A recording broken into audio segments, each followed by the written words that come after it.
Olá, uma boa noite a todos. Sejam bem-vindos a essa live. Eu sou Cícero Bittencourt, jornalista, e hoje vou conduzir para essa conversa, esse bate-papo que a gente vai ter hoje com duas das lideranças mais promissoras aqui do nosso Paraná. Eu estou aqui em Cascavel, falamos ao vivo daqui do CAIS Coworking. Estamos aqui recebendo uma grande plateia nessa noite de quarta-feira. Agradecemos a presença de todo mundo aqui e também de vocês que nos acompanham hoje ao vivo aqui pelas redes sociais. Tenho aqui ao meu lado o ex-juiz federal da Lava Jato, ex-ministro da Justiça, pré-candidato pelo Paraná, pelo União Brasil, Sérgio Moro. Muito obrigado pela presença. E também, do meu lado direito aqui, o Nelson Fernando Padovani, administrador de empresas, faz parte de um grupo aí que emprega mais de 1.000 pessoas aqui na nossa região, pós-graduado em fertilidade do solo, tem especialização em gestão pela FGV, né, a Fundação Getúlio Vargas, ex-vereador de Cascavel, nosso anfitrião, e também vice-presidente do União Brasil aqui no Paraná. Obrigado pela gentileza de ser possível hoje essa nossa conversa com o ex-ministro Sérgio Moro. Antes, peço a gentileza, Padovani, da gente começar essas boas-vindas com o nosso convidado de fora, o paranaense Sérgio Moro, que é de Maringá, construiu boa parte da carreira jurídica dele em Curitiba, mas que já morou, inclusive, aqui em Cascavel, né, Moro? Seja bem-vindo novamente à cidade. Verdade, muito obrigado, Cícero. Quero agradecer aqui a gentileza, né, de estar sendo bem recebido em Cascavel. De fato, já morei em Cascavel, fui juiz aqui durante algum tempo e está sendo recebido aqui no CAIS, né, com essa de coworking. A gente vê aqui um ambiente bastante promissor para desenvolvimento de novos projetos e de novas ideias. E agradecer ao Nelson Padovani pelo convite, né, e por propiciar esse momento. Prazer estar aqui. Somos hoje do mesmo partido, né, do União Brasil, e estaremos juntos nesse ano de 2022, que é um ano crucial, inclusive para o Brasil. Padovani que está em casa, né? Se é daqui, tem o sangue, a política no sangue, né, Padovani? Então, tenho certeza que está também preparado para ouvir mais uma vez esse chamado que você recebeu. Um prazer também te receber. Eu quero agradecer a todos que estão, os convidados que estão aqui presentes, a você que está nos acompanhando em casa por essa live, e dizer da alegria e da responsabilidade. Responsabilidade de conduzir os futuros de um Estado, de um Brasil, nesse momento crucial que o país passa, de mudança e, principalmente, mudança de ideias e mudanças de pessoas. E ter o Sérgio Moro no partido, ele que, por ironia do destino, estava no estado de São Paulo com sua filiação e acabou vindo ao Paraná e vindo à União Brasil, e eu estando como vice-presidente estadual, quero dizer que não foi uma coincidência, mas foi uma providência. Uma providência do Paraná poder doar ao Brasil o melhor que ele tem. Porque o Sérgio Moro nunca foi político, primeira vez que vai sair candidato, e o doutor Sérgio Moro é um ídolo nacional, pelo que fez quando funcionário público, concursado público, e nessa pandemia nós vimos o quão importantes são os funcionários públicos, toda a área da saúde, toda a área da educação, principalmente da saúde, e nos chamou a atenção essa questão hoje da justiça, que está nos deixando a desejar. Então, pessoas como o Sérgio Moro chamam a atenção não só do Paraná e do Brasil, como um expoente diferenciado da nossa nação. Então, Sérgio, essa plateia toda que veio aqui não só para me ouvir, mas para lhe conhecer. Você vai ser sempre lembrado em Cascavel como um amigo da cidade, um amigo do Paraná, um amigo do Brasil, e eu tenho certeza que a sua função pública, com o mandato público, vai ser de extrema diferença para a nação, porque diferente de qualquer político, o que você fala é entendido e é ouvido. Por isso que nós estamos muito felizes da sua presença em Cascavel e nessa live. Agradeço, Padovani. Para a gente começar esse nosso debate, falar um pouquinho mais sobre esses projetos futuros, né, para o Paraná e para o Brasil, quero começar perguntando para você, Moro. Muita gente te conhece, todo mundo te conhece como o juiz federal Sérgio Moro, como ex-ministro da Justiça. Muitos te admiram pelo seu trabalho na parte pública do trabalho, mas poucos te conhecem como político. Então, começo fazendo uma pergunta mais aberta, para que todos tenham mais conhecimento das suas ideias, das suas propostas. Quem é e qual o objetivo do Sérgio Moro político? Olha, de fato, eu nunca fui da política. Fui juiz por 22 anos. Depois eu aceitei o convite para ir para o Ministério da Justiça. E o objetivo lá não era exatamente fazer política partidária, eu nunca fiz. Fazia política, mas aquela política de alto nível, de discutir políticas públicas. A gente tinha por objetivo, principalmente, combater o crime organizado, que a gente conseguiu. Acho que não teve Ministério da Justiça que foi mais rigoroso contra o crime organizado do que o Ministério da Justiça durante a minha gestão. E, além disso, nós trabalhamos também para reduzir a criminalidade violenta. E conseguimos, né? Conseguimos avançar. Eu tive que sair do Ministério, pelas circunstâncias que já são por todos conhecidos, e estava no setor privado, mas você sente aquele chamado, né? Aquele comichão, olha, seu trabalho ainda não acabou, você precisa continuar aquilo que estava sendo feito. E a gente tem visto, infelizmente, aqui no Brasil de hoje, um certo abandono de políticas públicas que eu reputo importantes. E um pouco também aquela perda de uma visão um pouco mais nobre da política, com a política voltada ao bem comum das pessoas. Então, hoje, muitas pessoas olham lá para Brasília, embora tenha gente muito boa na política, Padovani, muita gente olha para Brasília e se sente decepcionado. Tem a percepção de que muita gente ali está buscando só os próprios interesses, ou atendendo ali interesses especiais de grupos específicos. E aquela visão de política voltada ao bem comum, aquela ideia de projeto de país, acaba se perdendo.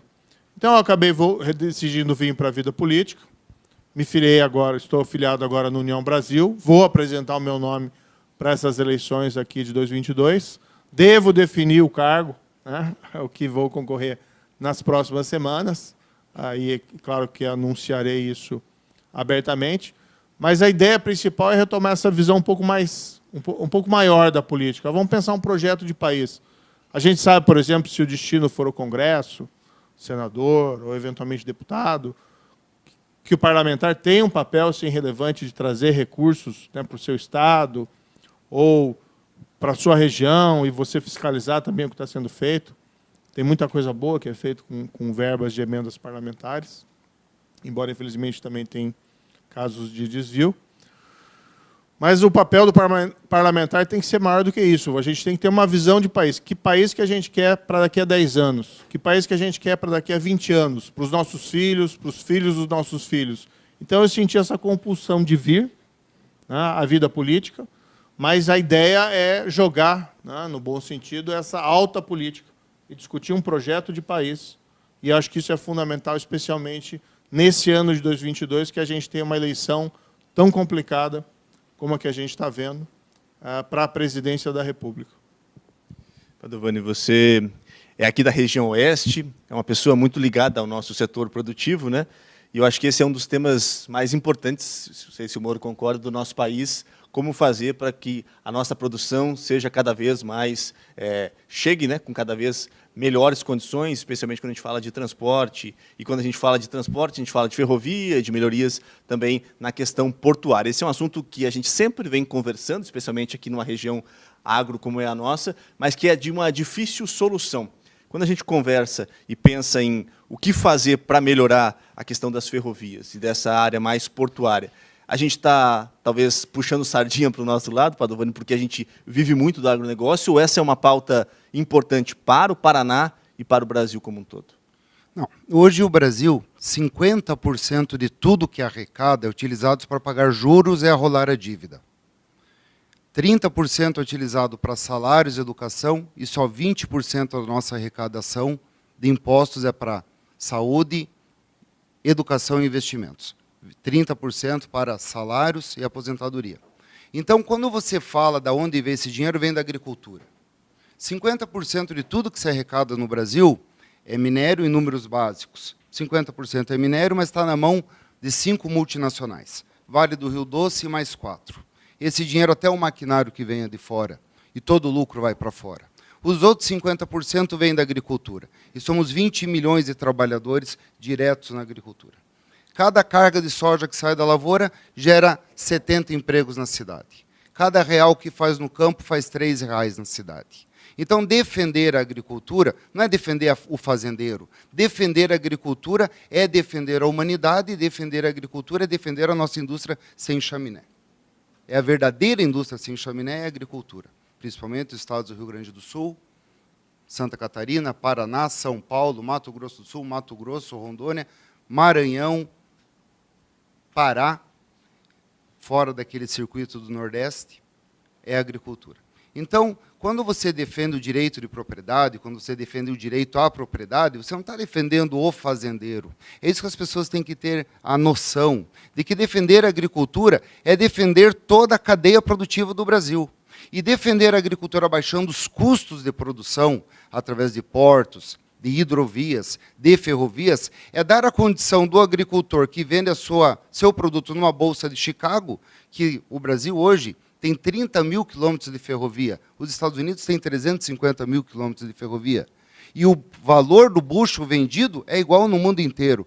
Como que vai ter ganho de produção um agricultor que virou com chofer de caminhão? Porque hoje é isso que nós somos no Brasil. Hoje os Estados Unidos, com custo de produção mais baixo, e no Paraná, 82% de tudo que nós importamos pelo Porto de Paranaguá é transportado via terrestre. Então, esse custo de produção vai para o bolso do agricultor e acaba refletindo no bolso do consumidor. Então, quando você fala em infraestrutura para o Paraná, para Santa Catarina, para São Paulo, para o Rio Grande do Sul, não é para atender a cooperativa, não é para atender um segmento apenas, é para defender o Brasil. Então, esse dinheiro que precisa voltar para que nós tenhamos capacidade de logo pagar esses 50% de tudo que nós gastamos com juros e arrolar a dívida, vão vir da agricultura. Eu fico indignado quando eu vejo o Brasil, maior produtor de soja do mundo, segundo maior produtor de milho do mundo, maior produtor de suco de laranja, maior produtor de cana-de-açúcar, maior produtor de café, e ver a nossa população ainda passando fome. Nós somos 210 milhões de brasileiros, temos 220 milhões de cabeça de gado, e a nossa população não consegue mais comprar 1 quilo de carne moída, não consegue mais comprar 1 quilo de frango. O que a gente tem que fazer? Baixar o custo de produção. E ter no Brasil, Sérgio Moro, uma lei de segurança alimentar aos moldes que tem nos Estados Unidos. E nos Estados Unidos se chama Lei de Segurança Alimentar de Medicamentos e Cosméticos, instituída desde 1938, depois da crise da depressão de 1920, e lá para fazer PIB se exportava tudo, os Estados Unidos instituiu uma lei de segurança alimentar. Agora, após a pandemia, 26 países no mundo instituíram a lei de segurança alimentar, restringindo as suas exportações para atender a sua população. E não é protecionismo, isso é defender o que a gente produz. Isso é defender o custo de produção. Então, falar de ferrovia, sim.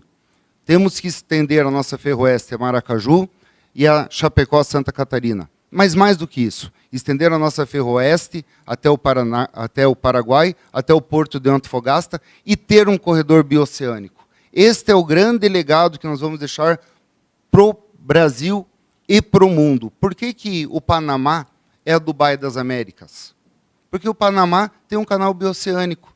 O Panamá tem uma entrada pelo Oceano Atlântico e uma entrada pelo Oceano Pacífico. E dá para fazer. Nós estamos, Sérgio Moro, a 1.500 quilômetros aqui de Foz do Iguaçu ao Porto de Antofagasta, 1.500 quilômetros. E para dar a volta do Porto de Paranaguá até a volta, no mesmo ponto, são 33 mil quilômetros. Então, quando se fala de ferrovia, nós temos que pensar macro. E pensar macro é pensar nesse canal bioceânico, que pode ser financiado, inclusive, Bittencourt, pela a nossa Itaipu, que quita agora a sua dívida em 2 anos da sua construção, e o legado que ela pode deixar para o Brasil é esse canal bioceânico que vamos levar a Brasília, vamos levar ao presidente do Paraguai, presidente do Brasil, vamos levar para o Parla Sul, que isso é uma necessidade extrema. Isso sim vai baixar a nossa custo de produção e vai aumentar a nossa industrialização no Paraná, no oeste do Paraná, noroeste do Paraná e norte do Paraná. A gente viu, né, Moro, durante a pandemia, o quanto o agro segurou a economia brasileira, e o Paraná tem uma importância muito grande nisso, né? Como fazer para que o agro paranaense avance ainda mais? A agropecuária do Brasil é muito pujante. O Brasil é considerado um dos celeiros do mundo. E, no fundo, a gente vai ver um aumento da população mundial nos próximos anos, o que vai gerar maior demanda ainda de alimentos. Então, a gente tem uma grande oportunidade, né? Eu sempre falo, e não é nenhuma brincadeira, mas dá para a gente falar que o Brasil tem um bilhete premiado nas mãos pelas condições favoráveis para a agropecuária, pela questão da geografia, do clima, e também, claro, que houve muito investimento em tecnologia pela agropecuária aqui no Brasil. E a outra grande vantagem comparativa que o Brasil tem, sim, a maior floresta tropical do mundo. Não é aqui no Paraná, evidentemente, é a Amazônia que eu me refiro, mas ali também é uma grande potencialidade de riquezas, desde que a gente siga ali um desenvolvimento sustentável. Agora, eu concordo que a gente precisa investir mais em infraestrutura logística, e aqui não é exatamente para beneficiar o grande agricultor, na verdade é para beneficiar a economia brasileira como um todo. Isso beneficia tanto o grande como o pequeno agricultor, como todas as pessoas. E, nesse ponto, a gente tem que fazer aqui uma crítica ao Brasil, porque o Brasil é um dos países que menos cresce, um dos países emergentes que menos crescem no mundo. E tem um potencial de crescimento que é muito superior a isso que a gente tem visto nos últimos 30 anos. Não poucas pessoas falam que o Brasil está preso numa armadilha de baixo crescimento. E se a gente for olhar o Brasil, mas olhar especificamente aqui para o Paraná também, a gente vê como os nossos investimentos em infraestrutura têm ficado inferiores àquilo que era esperado. Nós ficamos, por exemplo, presos numa concessão de pedágio de 30 anos, que foi mal feita. Que foi mal feita porque o pedágio era muito caro e as obras que foram realizadas não justificaram o preço que era cobrado. Teve até situações nas quais as obras que haviam sido planejadas acabaram sendo impostas por acordos judiciais, né? Tem o acordo de leniência que envolve ali o trevo das cataratas, que foi essencialmente importante, mas deveria ter sido feito, independentemente de questão judicial. Nós vemos também a insuficiência da malha ferroviária. E aí, quando a gente começa a pensar, mas por que o Brasil não cresce como deveria crescer? Porque falta infraestrutura, falta investimento na modernização da economia. Até a gente tem que reconhecer que a agropecuária tem, né, sim, sido o motor, o dínamo do Brasil. Mas ela sozinha também não é suficiente para fazer a gente escapar das necessidades aí de uma economia moderna. O caminho aqui é principalmente parceria público-privada, porque a gente também tem que ser realista. O Brasil vive um problema fiscal sério e que deve se agravar nos próximos anos, tá? Até porque a gente está vendo hoje uma violação, né, de limites de responsabilidade fiscal, do teto de gastos. Então, nós estamos comprando uma crise futura. Nós vamos ter que buscar alternativas. A alternativa mais promissora para isso é atrair o investimento privado. E aí tem que ser investimento privado tanto interno, como também o externo. Ou seja, nós temos que ter aqui dentro do Brasil um ambiente saudável para atrair investimento e para fomentar negócios, para fomentar inovação e fomentar tecnologia. Parabéns para o Paraná, que é um celeiro de alimentos, uma agropecuária dinâmica. Mas a gente não pode se contentar em ser apenas um celeiro de alimentos.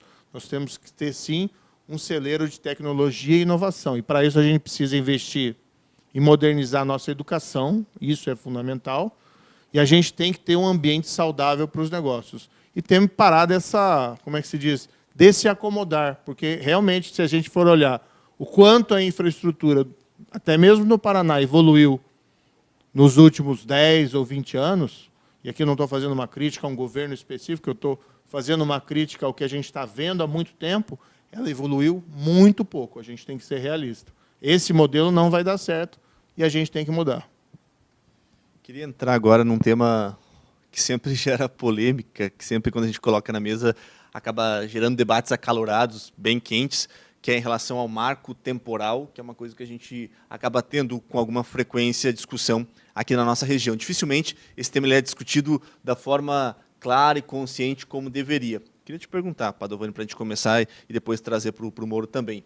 Dá para a gente conciliar demarcação de terra indígena, direito, produção de uma forma consciente, que todos tenham ali um determinado ponto, sem levar em conta as ideologias políticas? O que você pensa sobre isso? É a segurança jurídica, que o Dr. Sérgio Moro colocou agora, que esse ambiente de segurança jurídica tem que pautar qualquer relação dentro do Estado Democrático de Direito. Com certeza, nós sabemos que o marco temporal foi estabelecido na Constituição de 1988, que até os territórios indicados, territórios indígenas até 1988, poderiam ser abertos depois de consumados, comprovados. E nós temos 230 territórios, reservas indígenas no Brasil, e agora vem essa nova questão do PL 470, e também está no STF, que se for julgado o novo marco temporal, nós não sabemos aonde que vai parar isso, porque hoje os índios, ou os territórios indígenas do Brasil, são 14% de todo o território nacional. 14% de todo o Brasil são já áreas indígenas. E são 800 mil índios no Brasil. Toda a agricultura e pecuária do Brasil, que alimenta 17% do mundo, são apenas 8% do Brasil. Então, imagine, se passar um novo marco temporal, está previsto a abertura de mais 230 novas reservas indígenas. Eles iriam para 30% de todo o território nacional. Nós defendemos os índios, nós defendemos a população indigenista, nós defendemos o cidadão, o homem, o ser humano indígena, que no Brasil só falam mais de 200 línguas. Eles têm a sua cultura, eles têm que ser preservados, mas o índio está aí jogado nas rodoviárias, nas estradas, bêbados, drogados, e o índio tem que ser cuidado como ser humano, precisa de remédio, vacina e educação. O índio precisa ser tratado com dignidade, o índio precisa produzir nas terras que eles têm para que ele possa se sustentar e sustentar sua família e seus entes, não mais terra. Hoje, quando nós vemos a guerra na Ucrânia, o que está acontecendo lá? Será que a guerra na Ucrânia é por causa de armas da OTAN lá perto? E por que armas lá perto da OTAN? Porque a Ucrânia ela tem carvão mineral, ela tem aço e ela produz 25% de todo o trigo da Europa. Por isso o interesse da Rússia na Ucrânia. E poderá haver esse interesse de países no mundo, no Brasil? Poderá. Temos aqui clima, como o Dr. Sérgio Moro falou, solo, gente trabalhadora e essas novas reservas indígenas, se abertas, e aqui eu quero dar um exemplo, a alexandrita, que é um minério, só existe no Brasil, na terra Yanomami, entre Roraima e a Venezuela. Lá, ministro Sérgio Moro, são 9 milhões e meio de hectares, 9 milhões e 500 mil hectares de terra, uma reserva Yanomami. Imagine se um dia eles chegam na ONU e dizem que lá eles têm a língua deles e querem transformar aquilo num país. E a ONU dá, e o Brasil não dá, daqui a pouco começa uma guerra. Será que nós temos que ampliar as reservas indígenas ou nós temos que cuidar bem dessas reservas indígenas? Então, o novo marco temporal tem que ser melhor discutido, tem que ser levado a verdade à sociedade brasileira, a sociedade que também discuta essa novo modelo, porque, infelizmente, o que a imprensa traz, ou as informações que a gente recebe, não são reais. Vimos agora o assassinato de 2 estrangeiros, um americano e um inglês, se eu não me engano, mas também a irmã Dorothy aconteceu no passado, também brasileiros já morreram na defesa das terras indígenas. Por quê? Porque não há segurança jurídica.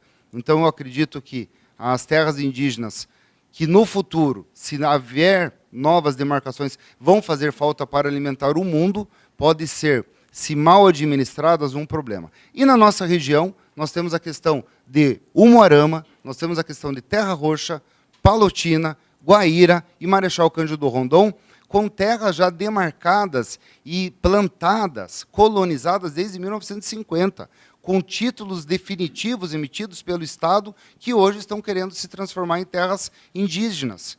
Aqui em Guaíra.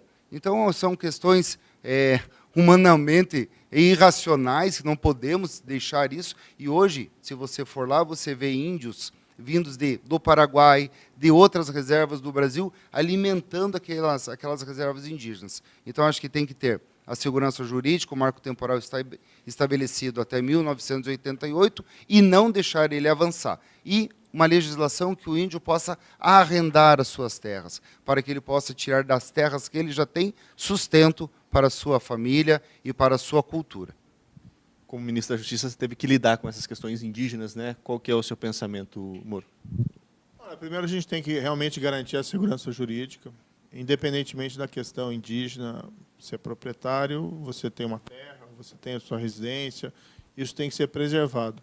Essa questão de demarcação ou não demarcação, eu acho que um pouco essa polarização política hoje, ela prejudicou um pouco esse debate. Então, fica, às vezes, uma disputa assim, tem que demarcar tudo, não tem que demarcar nada. Ambas as propostas são erradas. No fundo, o que sempre me pareceu é que a gente tem que considerar o direito de todas as pessoas envolvidas. Então, vamos supor até uma terra indígena que é ocupada antes de 88 e que não tenha sido demarcada. Mesmo uma terra dessa espécie, se ela estiver sendo ocupada por alguém, né, se você for reconhecer o direito do indígena sobre aquela terra, você tem que dar uma resposta para aquelas pessoas que já ocupam, às vezes até há décadas, aquela região. Então, você precisa, se não tiver uma maneira de conciliar a presença de ambos naquela terra, você tem que, eventualmente, ter uma indenização.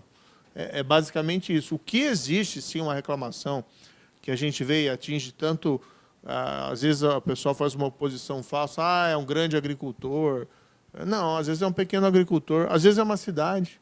Né? A gente passava, às vezes, pretensões lá de demarcação de terra indígena, em locais que já havia cidade. E como é que você vai fazer? Então, você tem que buscar uma conciliação.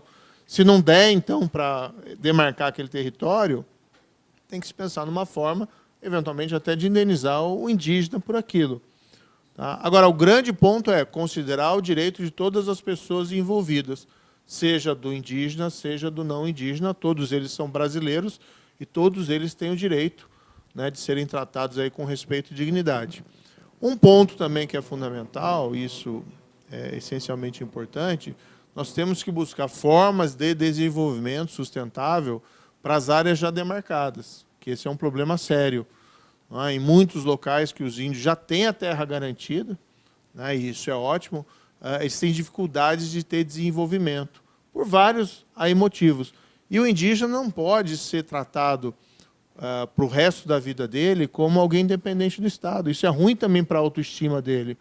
A gente vê esses benefícios sociais, eles têm um papel importante, ajudam as pessoas, muitas vezes são geradores de oportunidades, mas ninguém quer ser um permanente dependente do Estado. Então, uma forma de você buscar a dignidade é você fomentar também o desenvolvimento nessas áreas. E, claro, quem cabe a decisão para isso é o indígena. Ele tem autonomia, ele tem que ter autonomia de gestão da sua área, do seu território, da sua forma de vida, como qualquer pessoa não indígena.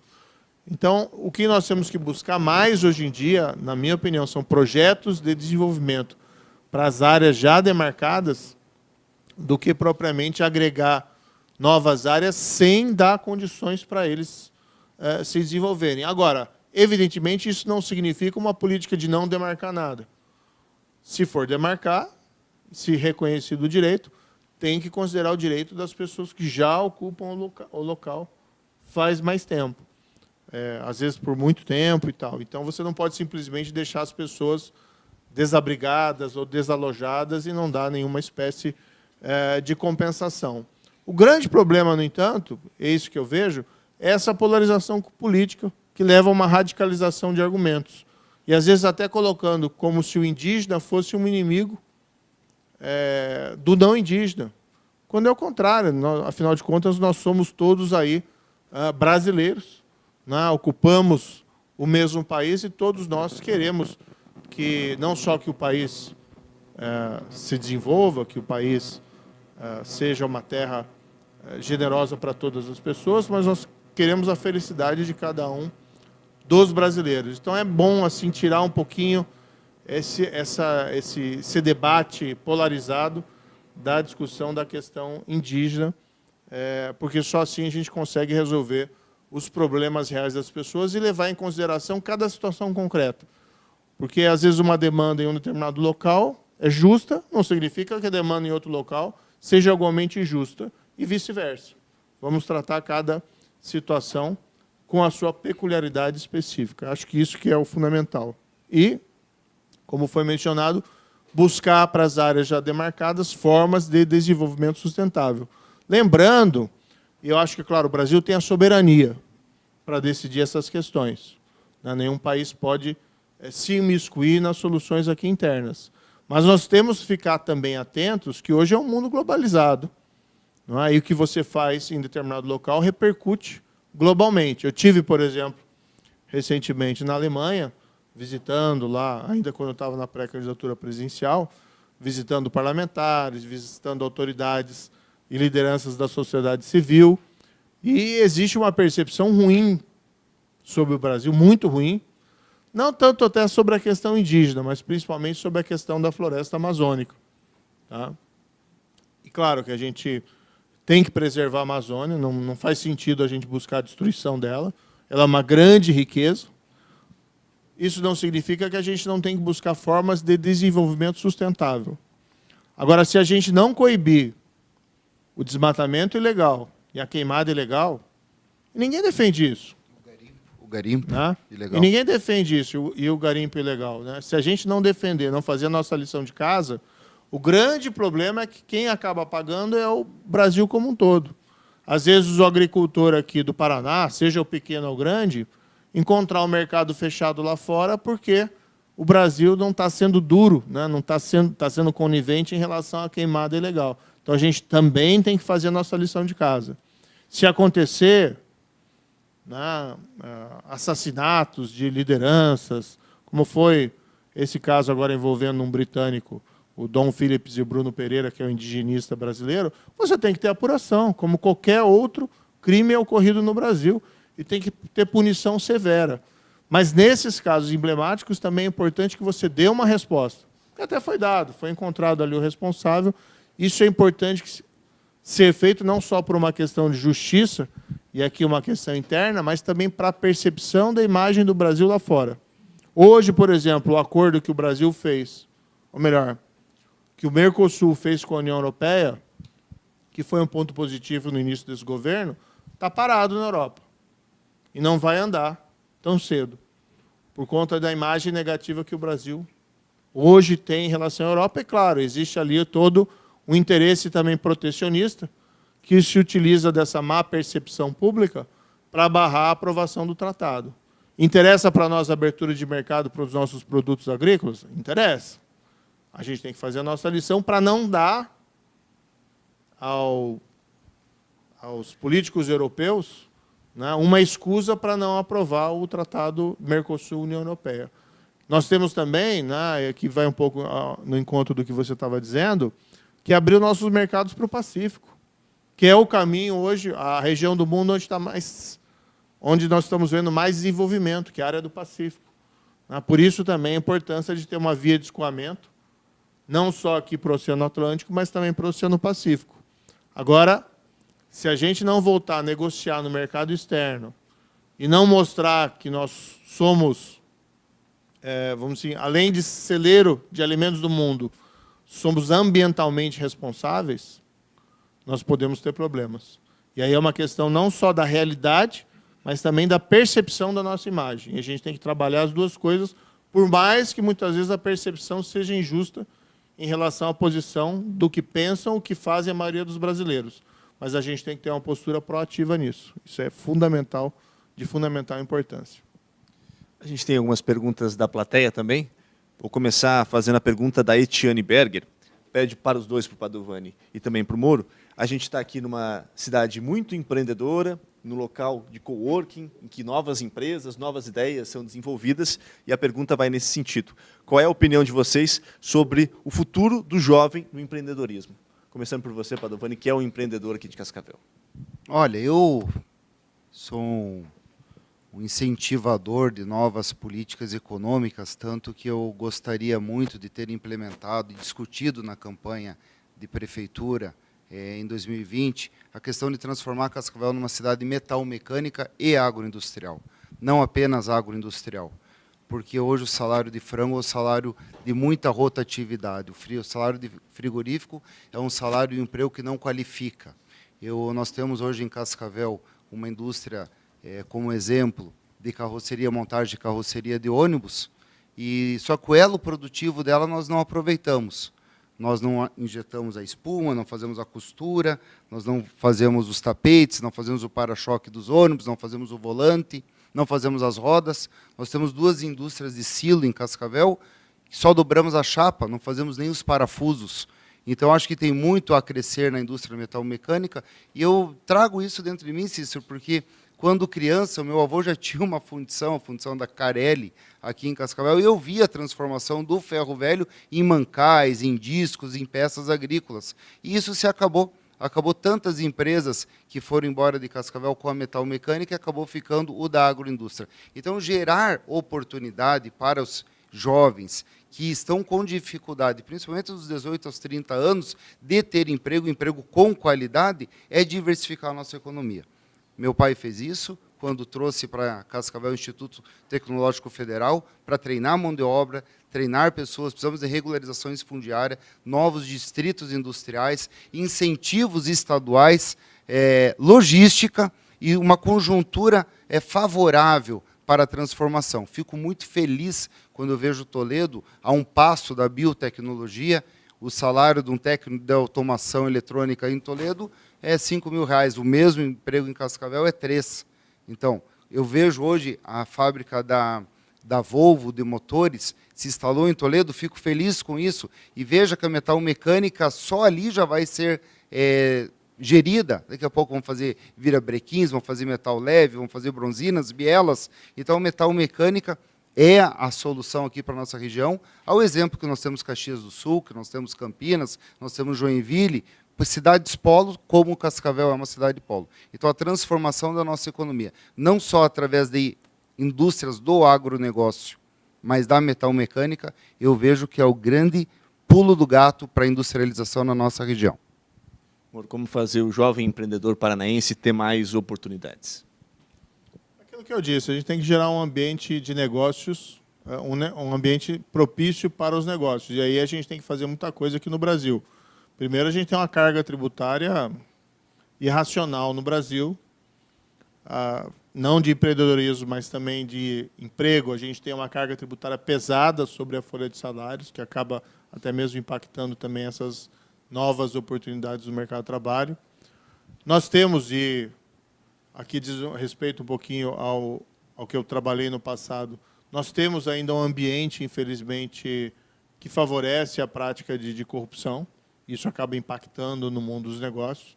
Eu tive a oportunidade de ouvir de fundo de investimento estrangeiro, inclusive, a afirmação de que a Lava Jato abriu o mercado para o Brasil, porque antes eles não tinham coragem de colocar dinheiro aqui dentro, porque se eles sabiam que tinham que colocar dinheiro aqui, eles iam ter que pagar alguma espécie de pedágio, eles iam ter que pagar alguma espécie de valor. Depois, até no setor privado, posso até colocar como um exemplo, eu fui atuando na iniciativa privada, eu cheguei também a receber consultoria de empresas que me procuraram porque estavam querendo fazer investimentos relevantes. Aí era na área de mineração, não era aqui no Paraná, era num outro estado. E também me colocaram o mesmo problema, que para que eles pudessem fazer investimento, estavam sendo exigidas taxas, entre aspas, que não podiam ser pagas, era uma multinacional que fazia tudo certinho. Então, você também trabalhar para um ambiente limpo para a prática de negócios é importante, porque isso acaba sendo, muitas vezes, um dificultador. E a gente tem que incentivar o jovem, né? Ontem eu tive até em Curitiba uma organização não governamental, que é Gerar, e me causou uma impressão muito positiva, uma preparação de jovens ali para o mercado de trabalho, mas, igualmente, eles têm uma área destinada a incentivar o jovem ao empreendedorismo, não só, ou seja, não só para ele buscar uma colocação no mercado de trabalho, mas igualmente para ele se habilitar ao desenvolvimento de negócios. E talvez nunca houve um ambiente mais propício para isso dentro dessa nova economia digital. Eu posso até dar um exemplo caseiro. A minha filha, ela cursa Direito, está fazendo Direito, mas alguns anos atrás, uns 2, 3 anos atrás, ela colocou na cabeça, de repente, que ela ia abrir uma empresa, né? E ela começou ela abriu uma empresa via, sei lá, Instagram ou rede social para vender roupas, né? Comprava e revendia roupas através das redes sociais. Eu nunca divulguei porque eu não quero misturar as coisas, o trabalho de juiz com a questão do empreendedorismo ali da minha filha. E meu filho, recentemente também, o ano passado, ele me procurou e falou: pai, eu quero montar um servidor com meus amigos, né? Um servidor que é um ambiente de abrigar um ambiente de jogos, em que eles disponibilizavam esse instrumento para... Não me perguntem detalhes aqui, porque é melhor perguntar para ele. E, inclusive com espaço pago de publicidade. Eu vou dizer assim que eu não ajudei praticamente nada, né? Nunca interferi, usando minha condição de juiz ou do meu passado. Eles fizeram tudo sozinho. No máximo, a gente deu algumas dicas do que como deveria ser feito. E essa tecnologia digital, a comunicação à distância, os smartphones, dão uma oportunidade grande aos nossos jovens para a inovação na tecnologia e criação de novas empresas, startups, tem todo um mercado aí novo. Agora, a gente precisa habilitar os nossos jovens para tanto. E uma das formas também é investir mais na educação. Eu acho que a gente tem que ter linguagem de programação dentro das escolas, a gente tem que preparar os jovens para essa economia digital, a gente tem que aproveitar mais essas novas tecnologias que talvez aí tenham um grande espaço de crescimento do empreendedorismo. Ou seja, a gente tem que trabalhar também para esse assunto o tema da educação. E aí a gente olha para as nossas escolas e a gente tem dúvida se elas estão realmente preparadas para tanto. Claro que os níveis são muito diferenciados. Eu estudei em escola pública, na época que eu estudei em escola pública, ela tinha qualidade, né? Embora eu também tenha estudado em escola privada, mas estudei parte da minha vida em escola pública. E hoje a gente vê algumas escolas com grande qualidade, outras nem tanto. Então a gente tem que buscar equalizar um pouquinho essa oportunidade, diversificar o currículo e botar muito dentro do currículo escolar sobre tecnologia, sobre a própria questão da linguagem de programação e colocar, por que não também, disciplinas relacionadas a empreendedorismo. Como é que você monta um negócio? Eu tenho certeza que muita gente na escola, muitas crianças e adolescentes, principalmente os adolescentes, iam adorar ter esse tipo de aula dentro das escolas. Falamos bastante sobre propostas. Vou fazer uma pergunta mais política agora para você, Moro. Jonatas pergunta, falamos antes sobre seu trabalho na Lava Jato, sobre corrupção, e ele diz: se o ex-presidente Lula conseguir ou for eleito, você tem medo de sofrer algum tipo de retaliação? Não, olha, eu tenho muito orgulho primeiro do trabalho que eu fiz na Lava Jato e depois eu tenho a consciência tranquila. O que a gente fez foi aplicar a lei. E ali não tem, às vezes as pessoas acham que eu tenho alguma animosidade, algum sentimento negativo em relação ao Lula. Na verdade não tenho. Eu acho que você não carrega para o seu trabalho de juiz, você cumpre o seu dever, você aplica a lei.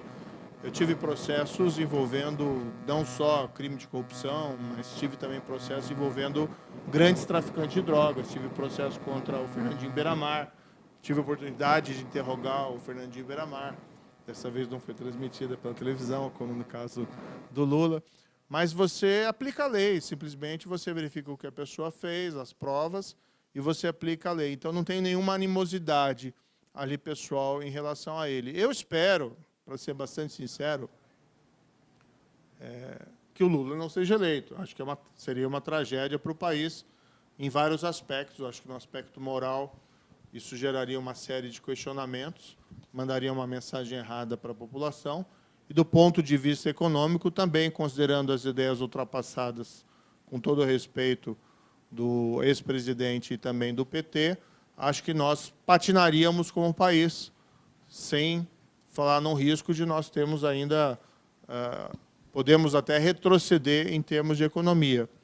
Agora, não tenho medo de nada, eu tenho consciência tranquila. Não é? E se houver alguma espécie de tentativa, de retaliação, coisa assim, a gente está pronto para enfrentar qualquer desafio, né, que aparecer. Esse também é um dos motivos pelos quais eu sei que tem muitas pessoas insatisfeitas com as possibilidades do desfecho da disputa pela presidência da República. Tem muita gente que não gosta, né, nem de Lula, nem de Bolsonaro. Esse é um dos motivos pelos quais eu tenho dito às pessoas, prestem atenção, se vocês não têm o seu candidato ideal para a presidência da República, prestem atenção quem você vai escolher para senador, para deputado, para governo do Estado, para deputado da Assembleia Legislativa. Porque a gente tem a tendência de pensar as eleições somente tendo presente o presidente da República. Mas a eleição vai muito além disso. E se você não pode ter a escolha que você gostaria para a presidência, quem sabe você consegue formar um bom Congresso, formar um bom governo, que podem atuar como uma espécie de compensação a um eventual mau presidente. Podem até ser um elemento de resistência a retrocessos, mas também ser até um elemento de transformação para melhorar o Brasil a despeito de quem ocupe a presidência da República. O senhor falou logo no começo da nossa conversa sobre essas duas possibilidades que hoje estão no seu cenário, né? Se lançar candidato ou ao Senado, ou então, de repente, como deputado federal. Padovani, você como vice-presidente estadual do União Brasil, tem alguma preferência? O que você está analisando desse retorno do Moro ao Paraná? Teria algum conselho para dar para o nosso pré-candidato? Bem, primeiro, sobre o emprego ali, antes que nós falamos, nós não podemos acabar com a capacidade empreendedora do brasileiro, ponto. Então, quando foi feito uma nova reforma trabalhista, é isso que nós temos que lutar no Congresso Nacional. Nós temos que ir a Brasília, não para discutir banheiro trans, linguagem neutra. O que nós queremos no Brasil são as coisas certas, desenvolvimento e bandido na cadeia. Acho que é isso que a União Brasil quer para o Brasil. A questão do Dr. Sérgio Moro, o partido União Brasil gostaria que ele fosse candidato a deputado federal, porque aumentaria muito a bancada. O Sérgio é uma pessoa, o Dr. Sérgio é um candidato popular, é muito conhecido a nível de governo, a nível de Senado, então o partido gostaria, primeiramente, que ele fosse candidato a deputado federal para fazermos uma grande bancada na Câmara dos Deputados do Paraná e do União Brasil no Brasil. Mas, como brasileiro, nós temos que olhar que o deputado estadual é aquele que está mais perto das cidades. O deputado estadual traz a ambulância, traz o recurso para a viatura, a reforma do colégio estadual, traz o financiamento para o asfalto, fiscaliza a Copel, a Sanepar, essa é a função do deputado estadual. O deputado federal e o senador, que formam o Congresso Nacional, Câmara dos Deputados e Senado, eles votam os nossos direitos e obrigações. Então, o deputado federal, a questão do Código Penal. Hoje tem mais lei para soltar do que para prender. Hoje tem mais lei. Hoje, se um ladrão entra numa farmácia, ele vai preso, ele sai antes da delegacia do que o próprio policial. O policial tem que dizer por que prendeu, porque algemou, porque pôs no carro, e o ladrão já está em outra esfera. Então, nessa questão de termos um nome tão popular, tão forte, nada contra os senadores que estão ou políticos do passado que muito fizeram pelo Paraná e pelo Brasil. Nós daremos todo o apoio ao Dr. Sérgio Moro se ele escolher, na sua caminhada política, concorrer ao Senado.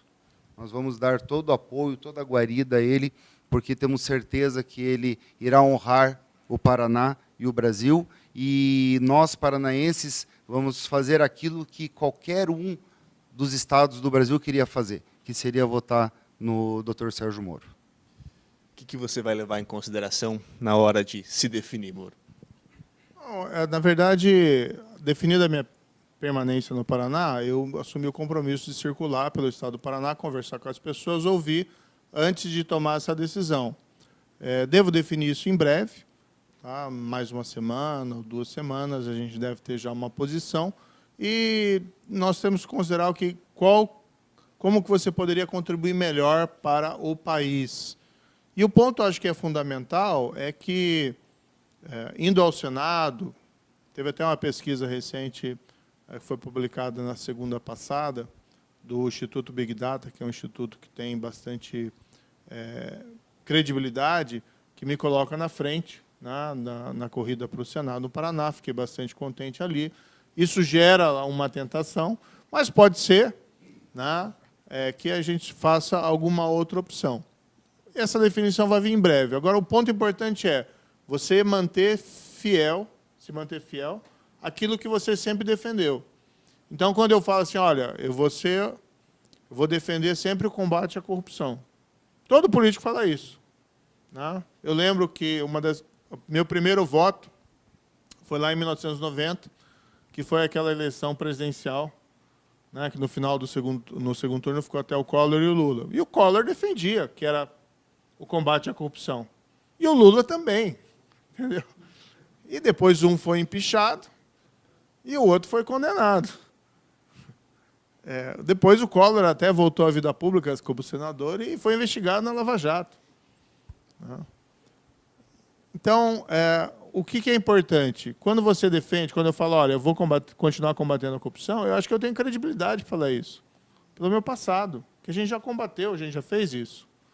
Quando a gente fala assim, olha, a gente vai defender uma legislação criminal severa, que a gente tem um problema de criminalidade violenta no Brasil, de crime organizado, que é muito séria. Se a gente não tomar cuidado, a gente perde o controle. Claro que é lei, não é bang-bang. Combater o crime não é bang-bang. Quem fala isso, né, de matar bandido e tal, etc., está falando bobagem. Você tem, sim, ter rigor legal em relação à criminalidade. Quando eu falo isso, que eu defendo isso, a gente já fez isso. Quando eu era ministro, eu apresentei o projeto de lei anticrime. Quando eu era ministro, a gente foi para cima do crime organizado. Fomos nós lá que isolamos as lideranças do PCC, que é a maior organização criminosa do Brasil, em presídios federais, que ninguém tinha feito antes. Foi a gente que restabeleceu a Rede Nacional de Perfis Genéticos, que é um instrumento importante de investigação para elucidar crimes, inclusive graves, de assassinatos. Foi a gente que criou lá a Força de Intervenção Penitenciária Federal, que onde ela foi, infelizmente ela não tem aquele tamanho todo, mas onde ela foi, ela arrumou, pôs ordem na casa dos presídios. Isso até gera uma diminuição dos crimes fora do presídio, porque muitos crimes são ordenados de dentro dos presídios. Então, a gente tem credibilidade para defender isso. Agora, a gente tem que defender as mesmas políticas, a mesma seriedade, com a mesma eficiência e competência na área do emprego, da educação, da saúde, que também são temas fundamentais aos brasileiros. Mas vou me definir em breve. Não sei se eu vou seguir a preferência aqui do União Brasil, segundo aqui o Nelson, mas podem ter certeza que eu vou tomar a melhor decisão que eu vislumbrar. Não é só uma questão individual, mas uma questão da gente estabelecer bases para a gente se preparar para os anos vindouros, que vão ser, infelizmente, na minha opinião, anos difíceis. Mais uma pergunta da nossa plateia, um tema que também está bem em pauta. O Jonathan Esteves faz a pergunta para os dois. Se vocês ocuparem algum cargo no Legislativo, há algum projeto no sentido de limitar as ilegalidades por parte do Supremo Tribunal Federal? E aí, se eu puder tomar a frente, doutor Moro, a questão do Senado, é só o Senado que pode caçar o ministro do STF. Né? A Câmara dos Deputados abre o processo de impeachment, mas quem caça é o Senado. Então, a transformação das cadeiras do Senado esse ano, que nós vamos mudar apenas 1/3, não 2/3, são 3 senadores, porque o deputado federal representa a população, o Senado representa o Estado. Então, é só o Estado, o representante do Estado, que pode caçar um ministro do STF. Então, essas aberrações, eu acho que é a questão de dar um cartão amarelo e um cartão vermelho para os ministros que não cumprem a sua função a qual foram colocados. Então, a questão do Senado esse ano é o mais importante, para que nós colocamos as coisas nos eixos. Olha, eu tenho sido um crítico ao Supremo Tribunal Federal. Eu respeito a instituição, não concordo com ameaça a ministro, não concordo com violência contra ministro, não concordo contra ofensa a ministro. Tá? Agora, a gente, numa democracia, pode criticar qualquer instituição. Tem bons ministros do Supremo, o presidente, inclusive o Luiz Fux, é uma pessoa comprometida com o combate à corrupção, mas é forçoso reconhecer que, nos últimos anos, o Supremo Tribunal Federal proferiu uma série de decisões que enfraqueceram o combate à corrupção. O fim da execução em segunda instância, o envio de casos de corrupção para a Justiça Eleitoral, a anulação das condenações do ex-presidente Lula, e não só dele, também de outros políticos que foram pegos desviando dinheiro público, né, envolvidos lá no escândalo da Petrobras. Então, isso acabou gerando um certo desprestígio, ou diminuiu a credibilidade do Supremo. Eu sempre digo, quais foram os melhores momentos recentes do Supremo Tribunal Federal perante a opinião pública? O mensalão, que o Supremo, liderado pelo ministro Joaquim Barbosa, proferiu uma série de condenações criminais importantes, e a própria Lava Jato, até o momento que o Supremo Tribunal Federal, majoritariamente, apoiava as investigações. Depois, quando ele mudou e passou a anular condenações, ele caiu, né, perdeu parte da sua credibilidade perante a opinião pública. Então, a gente tem que discutir, sim, pode criticar o Supremo. Eu acho que o parlamento tem um papel relevante nisso. Você tem que ser uma voz independente.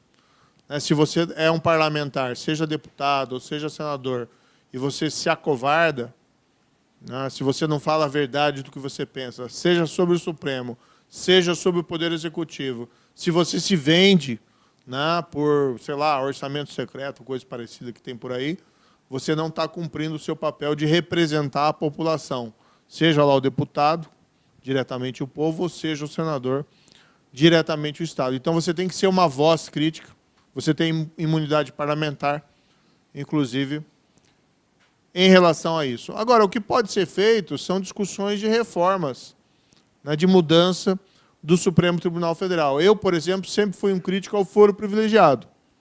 E vou, né, se eu for ao Congresso, vou continuar sendo um crítico e defensor da abolição, que é um privilégio. No fundo, o Brasil tem um problema sério, porque nós somos ainda uma república de privilégios.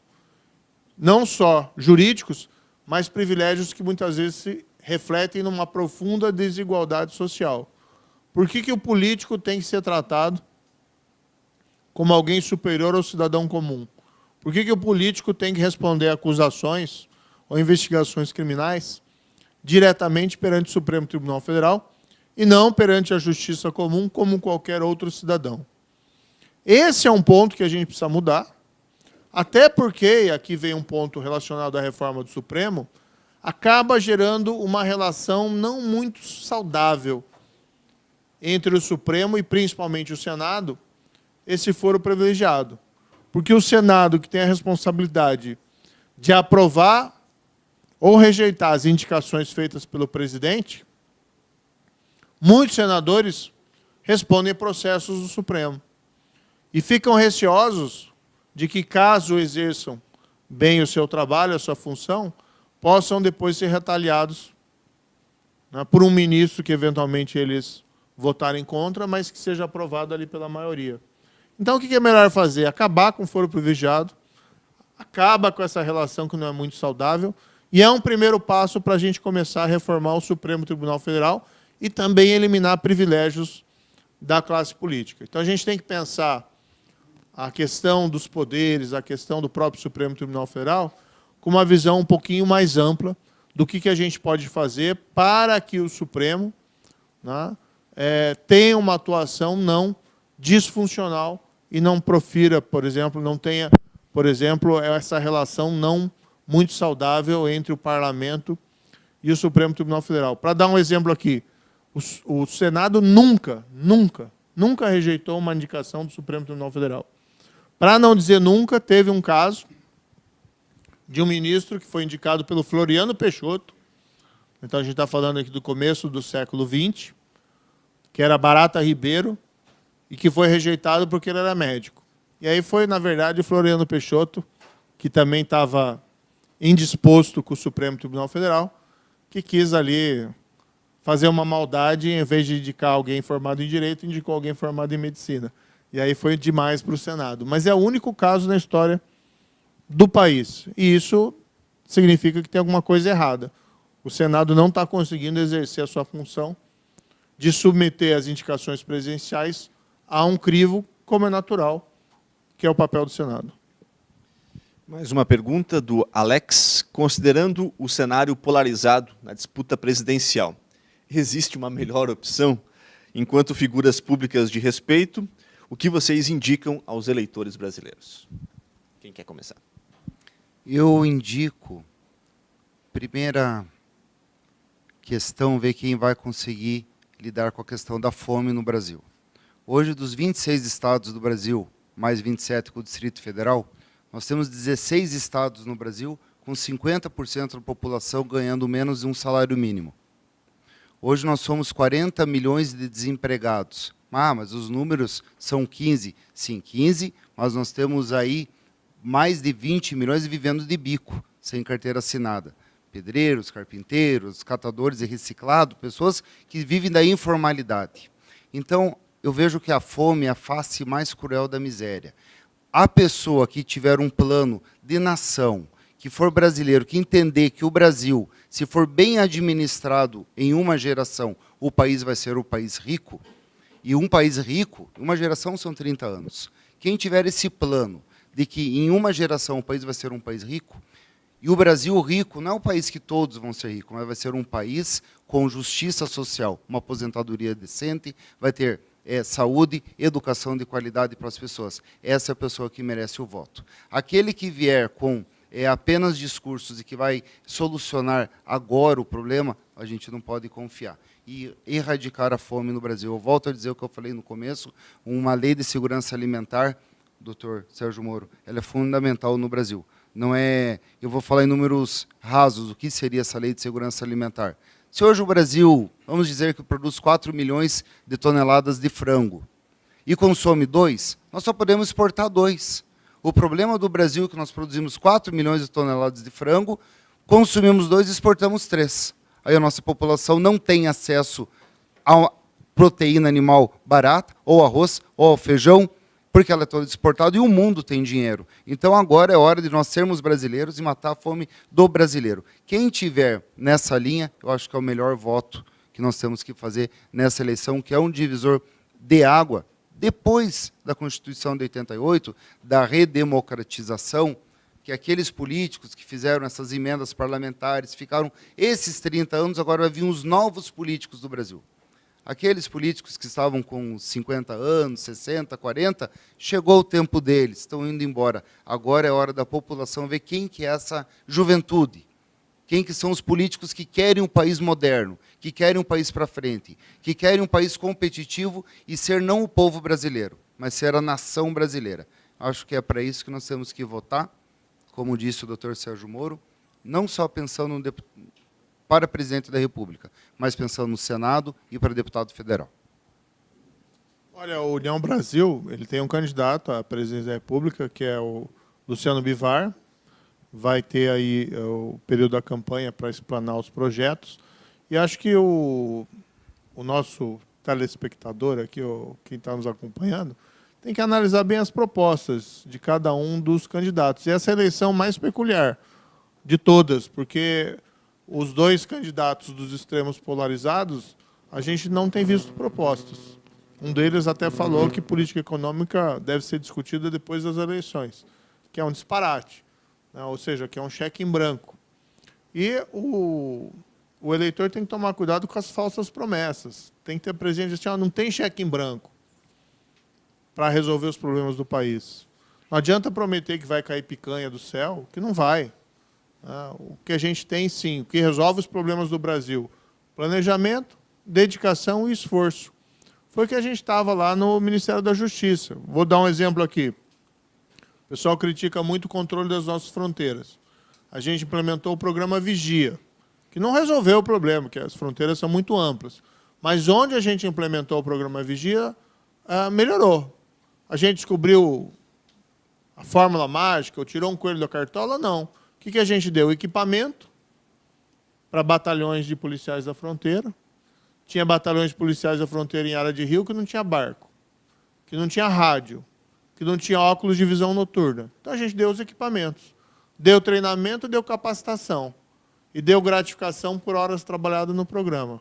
Onde a gente fez isso, e leva tempo fazer isso, dá trabalho, por isso que você não consegue universalizar de imediato, mas onde a gente fez isso, o número de apreensão de drogas, de armas e de contrabando cresceu enormemente.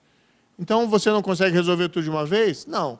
Mas você vai resolvendo por partes, com planejamento, dedicação e esforço. Em relação à polarização, eu, particularmente, sou uma das pessoas que se sente insatisfeito em relação a esses dois extremos. Tem gente que gosta. Eu, sinceramente, acho ruim para o país, até porque obscurece a nossa capacidade de discutir os problemas reais da população e as soluções concretas. Por isso que é importante também, para além da campanha presidencial, que se pense em quem vai votar para senador, em quem vai escolher para deputado, em quem vai lá, eventualmente, colocar no governo do Estado. Porque essas posições também são importantes. Eu sei, né, eu, entrando agora no mundo da política, mas fui, evidentemente, eleitor no passado, a gente sabe que, normalmente, você se preocupa só com a eleição de presidente, né? Mas aquilo que eu digo, se você está insatisfeito com o que você vê ali, pensa nas outras posições. E presta atenção também em outros candidatos fora dessa polarização, inclusive no candidato do União Brasil. Vamos encaminhando já para o final da nossa conversa. Acredito que foi um debate muito enriquecedor, conseguimos conhecer melhor as propostas, as ideias e os pensamentos dos nossos dois pré-candidatos. Para finalizar, queria deixar um espaço aberto para cada um se despedir, falar e também falar da importância desse momento político que a gente está vivendo esse ano e quanto vai ser decisiva essa eleição de 22 que se aproxima. Eu acredito no Brasil, tenho certeza, e não é difícil de nós entendermos que o Brasil é o país da produção, é o país do agro, é o país que tem um povo bom, é o único país do mundo que consegue se conectar rapidamente com a Europa, o único país do mundo que consegue exportar para os Estados Unidos, o único país do mundo que consegue ir para a Ásia, e, acima de tudo, o Brasil é um país que tem um povo que se dá bem. O Brasil é um povo que árabes e judeus convivem bem. O que nós não podemos, como eu disse, podemos ser irmãos de etnias diferentes, mas somos irmãos, e isso... O doutor Sérgio Moro disse que essa polarização de jogar o homem contra a mulher, o rico contra o pobre, o branco contra o negro, o indígena contra o não indígena, isso não vai levar o Brasil a nada. Então, eu acredito no Brasil, eu acredito que a produção, através do direito de propriedade, através da educação, através de acabar com a fome no Brasil, é o que vai fazer nós sermos um país grande, um país rico, e que a gente possa dar oportunidade para os nossos filhos, para os nossos netos, para todo o Paraná, para todo o nosso estado do Paraná, que está precisando também de emprego, de renda. Todo o nosso estado do Paraná está precisando de investimentos, principalmente a área da saúde. É uma calamidade a saúde, os hospitais do Paraná. Quando me chegam as demandas que fala na central de leitos, chega a me arrepiar.